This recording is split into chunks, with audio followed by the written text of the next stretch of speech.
చేస్తాను బెదిరి ఆవిడ మమ్మల్ని టార్చర్ చేయడమే కాకుండా మళ్ళీ మా పేరు రాసి ఆవిడ ఆత్మహత్య చేసుకుంటానని బ్లాక్మెయిల్ చేయడం జరుగుతుంది. ఇలాంటి విద్యార్థులు కూడా అర్ధరాత్రి వరకు చదివించకుండా మీటింగ్లు పెట్టేవారు వస్తే నా గురించి మీరు మంచిగా చెప్పాలి, లేకపోతే కాంట్రాక్ట్ సర్టిఫికెట్లో బ్యాడ్ అని రాస్తానని బెదిరించడం జరుగుతుంది. ప్రతి పిల్లవాళ్ళు కూడా అంతే, ఏదన్నా ఉంటే విపరీతమైన ఉపన్యాసాలు ఇవ్వడం జరుగుతుంది. ట్రైన్లో కూడా ఒకళ్ళు తిరిగి పడిపోవడం పిల్లలు. అలాగని మేము అడుగుతుంటే ఒక అధికారిని మీరు ప్రశ్నిస్తారా అని అడుగుతున్నారు.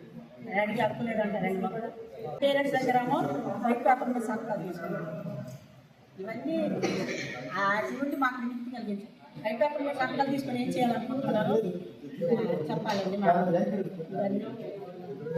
మాకున్న నాలెడ్జ్ చెప్తున్నాము. ఆవిడ అభద్రత భావంతో ఫీల్ అవుతుందనేది నేను గమనించాను. ఎందుకంటే ఎప్పటికైనా నీ దొంగ సర్టిఫికెట్తో ఉద్యోగం చేస్తున్నాను, నా ఉద్యోగానికి ఎప్పటికైనా ఇబ్బంది, నేను గట్టిగా వీళ్ళని మందలిస్తే వీళ్ళెవ్వరు కూడా నోరు తెరవరని ఉద్దేశంతోనే తను ఫస్ట్ ఉద్యోగం రాజానగరం, రెండో ప్రమోషన్ వచ్చాక బోడుగూడెం, తర్వాత అక్కడ నుండి సస్పెండ్ అయ్యి శివకాశపురం వెళ్ళారు. సేమ్ ఎక్కడికి వెళ్ళినా తన యొక్క గుణము మార్చుకోలేకపోయింది. మరలా ఇప్పుడు రాజనగరం వచ్చారు. రాజనగరం వచ్చి ఈ రోజున ఇంతమంది మహిళా టీచర్లు మనోవేదనకి. ఇక్కడ మీకు ఇంకో విషయం చెప్పాలి సార్.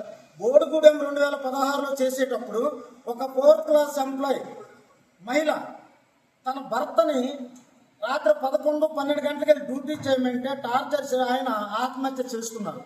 అట్లాగే ఎవరైతే దొంగ సర్టిఫికెట్ ఇవ్వడానికి కారకులు అయ్యారో మా మాస్టర్ ఆనంద్ మాస్టర్, ఆయన హార్ట్ అటాక్ వచ్చి చనిపోయారు. అలాగే ఇప్పుడు కొంతమంది మహిళా టీచర్లు అనారోగ్యానికి గురవుతున్నారు, మనోవేదనకి గురవుతున్నారు. ఒక్క ఉద్యోగాన్ని కాపాడడానికి ఇంతమందిని టార్చర్ చేస్తుంది.